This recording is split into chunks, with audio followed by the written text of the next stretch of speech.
हम दिव्य परमात्मा के अंश हैं, इसलिए हम अपने शारीरिक परिचयों से कहीं ज़्यादा हैं। हम उस सृष्टिकर्ता के अंश हैं जो पूरी सृष्टि को नियंत्रित करता है, इसलिए हम भी अपने विकास की अनंत संभावनाओं से संपन्न हैं। किसी संत ने बहुत अच्छी बात कही है कि आप पंखों के साथ पैदा हुए थे तो जीवन में रेंगना क्यों। हम सभी चाहते हैं कि हम सदा उत्साहित रहें, प्रेरणा से भरे रहें, निडर रहें, जीवन में प्रगति करते रहें। हम में से अधिकांश लोग अपनी शारीरिक शक्ति, बौद्धिक क्षमताओं, आर्थिक शक्ति, सामाजिक संबंध और भी न जाने बहुत सारी चीज़ें करते हैं और बड़े विश्वास के साथ करते हैं।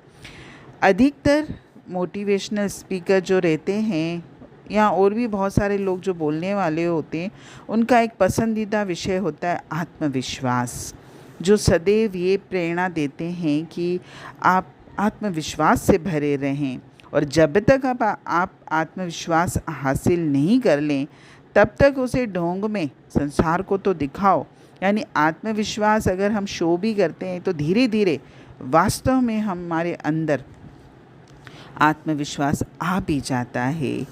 रामायण का एक बहुत सुंदर प्रसंग है कि रावण के साथ युद्ध से पहले श्री राम की वानर सेना में एक योद्धा अंगद थे। आप लोगों ने भी नाम सुना होगा। उन्होंने बहुत अच्छा कार्य किया था, अकल्पनीय कार्य किया था। अंगद साहसी और वीर योद्धा थे।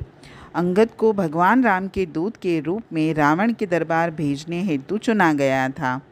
माता सीता के प्रति किए गए अक्षम्य अपराध के लिए क्षमा मांगने का रावण के लिए ये अंतिम अवसर था। अंगद ने निर्भयता से दुश्मन के क्षेत्र में प्रवेश किया। अंगद को दृढ़ विश्वास था कि भगवान का आशीर्वाद एक ऐसा सुरक्षात्मक कवच है जिसको रावण जैसा शक्तिशाली राक्षस भी नहीं तोड़ सकता। जब रावण ने शांति संदेश स्वीकार नहीं किया तो क्रोधित अंगद ने अपनी मुट्ठी जमीन पर इतनी जोर से मारी कि उस प्रहार से तीव्र कंपन उत्पन्न हुआ और बहुसिर वाले रावण के कुछ मुकुट उड़कर समुद्र पास श्री राम के चरणों में जा गिरे। आगे अंगद ने अपना पैर जमीन पर मजबूती से जमाया और रावण के दरबार में सभी को चुनौती दी कि उसके पैर को अगर कोई उठा सके तो ये युद्ध में जीत मानी जाएगी। रावण के दरबार में कोई भी अंगद का पैर हिलाने में कामयाब नहीं हुआ। अपना कार्य सफलतापूर्वक पूरा करने के बाद वह आकाश मार्ग से वापस भगवान राम के चरण कमलों में उपस्थित हो गए। प्रसिद्ध कहावत भी है कि विश्वास जो है पहाड़ों को भी हिला सकता है। अंगद की निडरता और अद्वितीय आत्मविश्वास की उत्पत्ति का स्रोत था भगवान राम की रक्षा में गहन विश्वास। अपने निस्वार्थ भक्तों के हृदय में निवास करने वाले भगवान उन्हें भीतर से मजबूत करते हैं, उन्हें जीवन की अजय चुनौतियों का सामना करने के लिए आत्मविश्वास से भर देते हैं।